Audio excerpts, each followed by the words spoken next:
Bonjour et bienvenue dans cette vidéo, j'espère que vous allez bien. Je vous retrouve aujourd'hui pour vous parler de 4 romans qui ont été pour moi de très jolies découvertes livresques en ce printemps. J'avais envie de revenir dessus, donc dans cette vidéo, nous allons parler de Six Couronnes écarlates, Hungry Ghost, Le Prince Cruel et Les Davenport.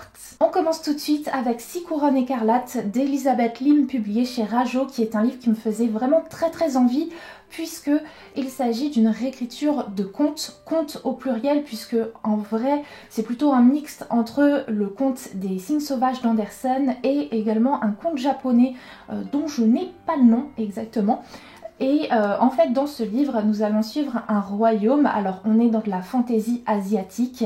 Et dans ce royaume, le roi a eu plusieurs enfants. Il a eu une fille, Shiori, qui est l'héroïne de cette histoire. Et il a eu également 6 ou 7 fils. Et en gros, ce roi, il a perdu sa femme il y a pas mal de temps déjà. Et il a fini par se remarier. Et la belle-mère de Shiori et de ses frères, un jour, elle va devenir un petit peu inquiétante. Shiori va découvrir son secret et cette femme qui est capable de magie, va lui jeter une malédiction. Ce qui fait que Shiori va se retrouver avec une sorte de grand bol qui va lui couvrir la moitié du visage. Elle pourra voir à travers, mais personne ne pourra la reconnaître du coup avec ce grand bol sur la tête. Et en plus de ça, elle ne pourra pas parler, elle ne pourra pas expliquer qui elle est, donner son identité, expliquer ce qui lui arrive, puisque à chaque mot qu'elle prononcera, un de ses frères mourra.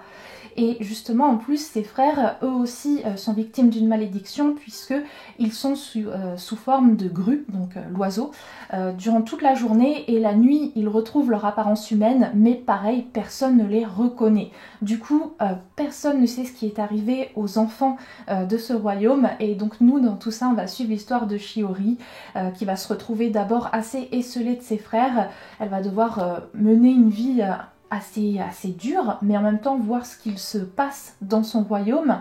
Et elle va également tomber sur son fiancé, ce jeune homme qu'elle n'a jamais vraiment pris le temps de connaître, parce que c'est un mariage arrangé et elle est tout de suite partie du principe que ça allait être une mauvaise personne, sauf que finalement, là, affublée de ce grand bol sur le visage, elle va faire sa rencontre et découvrir que finalement il est peut-être pas si terrible que ça, ce jeune homme. Mais en plus de ça, dans cette histoire, on fait également la connaissance du peuple des dragons. Oui, voilà. C'est parce que donc Shiori, au tout début de l'histoire, va faire la connaissance de l'un d'entre eux, un des dragons, qui va notamment lui expliquer comment faire de la magie. Donc vraiment univers très riche, avec une très belle plume. Moi je me suis vraiment laissée porter, j'ai beaucoup aimé ce roman, vraiment, et j'ai aimé aussi sa conclusion, parce que même s'il y a un tome 2, il y a quand même une certaine fin déjà à ce premier tome, et j'ai beaucoup aimé en fait les révélations qu'on est allé avoir. J'ai beaucoup aimé ce que ça nous amène pour le tome 2, ça me donne vraiment très envie de découvrir cette suite. Parce que déjà, ce premier tome, honnêtement, c'est une vraie pépite, c'est hyper agréable à lire et très prenant. Puis j'avais envie de vous parler de Hungry Ghost de Victoria Ying, publié chez Hachette Romans dans leur collection de romans graphiques. Dans celui-ci, on va suivre l'histoire de Valérie. Valérie qui ressent une pression constante de la part de sa maman, qui exige d'elle, qui attend d'elle qu'elle soit toujours parfaite. Et du coup, Valérie qui, depuis quelque temps, souffre de troubles du comportement alimentaire. Donc elle a déjà un quotidien assez difficile. D'extérieur, personne ne voit que Valérie souffre, mais à l'intérieur, elle a tout plein d'émotions qui sont très dures à gérer. Et puis les TCA qui prennent le dessus. Et son quotidien va être encore plus bouleversé le jour où un drame va subvenir dans sa famille. Et là, pour Valérie, ça va être très compliqué de gérer tout ce qui lui arrive, de gérer tout ce qu'elle vit. Et nous, on va suivre tout ça dans ce roman graphique qui est d'une justesse sur les troubles du comportement alimentaire. Vraiment, je peux vous en parler puisque vous le savez, ou peut-être pas, je sais que j'en ai déjà parlé plusieurs fois sur cette chaîne, mais j'ai moi-même souffert de TCA pendant quelques années lorsque j'étais adolescente. Et du coup, c'est un sujet forcément qui m'interpelle dans mes lectures, qui n'est pas toujours bien fait, mais alors ici, on sent que l'autrice, elle sait de quoi elle parle. Alors c'est pas du tout une histoire hyper crue, graphique, non, pas du tout. On est dans l'émotion, on est dans plutôt ce que va ressentir Valérie. C'est une belle lecture sur le sujet et ça aborde très très bien les troubles du comportement alimentaire. Il y a ce côté relation mère-fille qui est souvent assez compliqué justement quand on souffre de TCA et ici c'est très très bien montré dans ce petit roman, donc vraiment roman graphique très chouette à lire. Puis je me suis enfin plongée dans la lecture du Prince Cruel d'Holly Black, publié chez les éditions Rajo. Ça fait des mois, voire des années que vous me conseillez cette saga. Ça y est, je vous ai écouté et je me suis enfin lancée. Alors dans ce premier tome, on va suivre l'histoire de Jude et de ses deux sœurs qui, lorsqu'elles étaient enfants, ont assisté à l'assassinat de leurs parents par un faé qui a un jour déboulé chez elles. Donc ce faé, c'est Madoc. Il a donc tué les parents des jeunes filles et ensuite il les a amenées avec lui dans son monde de fantaisie. Depuis, Jude et ses sœurs vivent dans ce monde, elles côtoient des faés, des gens qui sont super beaux, qui sont immortels, qui sont capables de faire de la magie, alors que Jude et notamment sa sœur jumelle Taryn, elles, ce sont de simples humaines et du coup, forcément, elles sont mortelles, elles sont pas capables de faire de la magie, donc pour elles c'est un petit peu plus compliqué, mais Jude, mine de rien, elle est quand même bien décidée à se faire sa place dans ce monde. Pour autant, son quotidien est pas évident puisque elle va à l'école avec des faés et elle se fait bully par certains d'entre eux, notamment par le prince Cardan ou Cardan et ses amis. Mais le quotidien de Jude va changer le jour où elle va avoir l'occasion de devenir une espionne.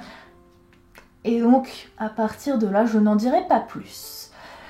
Alors, qu'est-ce que j'ai pensé du Prince Cruel? Eh bien, tout d'abord que le début m'a paru assez complexe. J'ai eu un peu de mal à rentrer dedans parce que au début, il y a pas mal de choses à comprendre et c'était pas évident.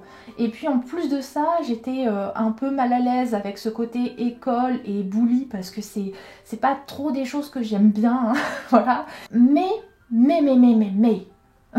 mais ensuite, à partir du moment où Jude devient espionne, j'ai vraiment été captivée, happée dedans. Ça reste une lecture young adulte, mais hyper agréable et très prenante. À partir de ce moment-là, vraiment, l'univers en fait, on découvre vraiment qu'il est génial. Il est super riche, il est captivant, il est intriguant.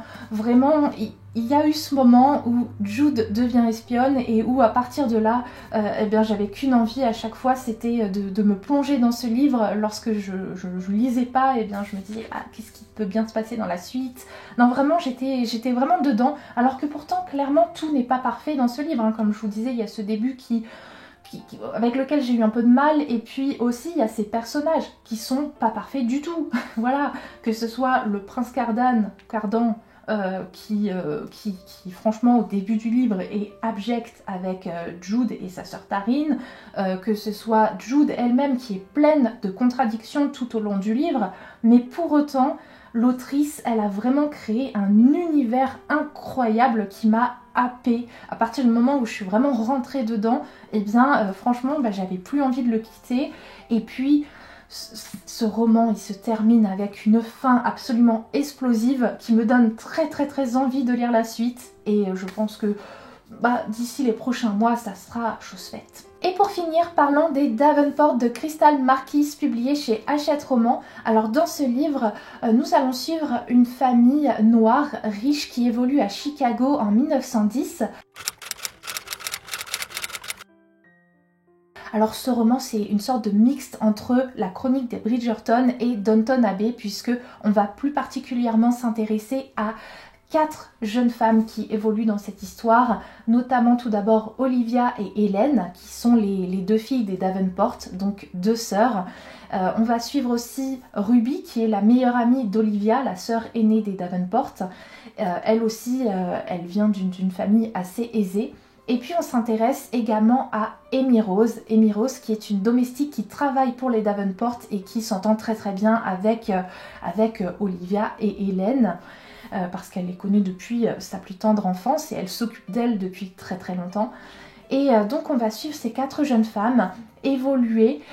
Et ce que j'ai beaucoup aimé dans ce livre, c'est que bien sûr qu'il y a tout un côté amourette, histoire d'amour et tout ça, mais surtout, finalement, ce qui ressort de ce livre, c'est que ces 4 jeunes femmes vont apprendre à se découvrir, à tracer leur chemin et à découvrir aussi ce qui leur plaît exactement, ce qui compte vraiment pour elles et ce qui va les amener toutes les 4 finalement à cette émancipation de l'autorité parentale. C'est se construire, sortir de ce qu'on attend de nous pour découvrir exactement quelle est notre vraie voie. Et j'ai beaucoup aimé en fait ce message-là dans ce livre. Franchement, je me suis vraiment régalée. Ça se lit très bien et c'était beaucoup trop court parce que moi je vous assure, au moment où ça s'est terminé, vraiment j'ai halluciné. Je me suis dit mais attendez, là c'est la fin là. Vraiment j'ai lu la dernière ligne et après j'étais hyper choquée de voir que la page suivante c'était les remerciements, parce que moi je serais bien restée plus longtemps en la compagnie de ces 4 jeunes femmes, parce que vraiment un roman mais hyper plaisant, mais vraiment. Mais pas de panique, si comme moi vous avez trouvé la fin un peu trop abrupte, il y a un tome 2 à venir. Voilà, je m'arrête ici. N'hésitez pas à me dire si vous avez lu ces livres, ce que vous en avez pensé, ou si jamais ils vous tentent, tout simplement.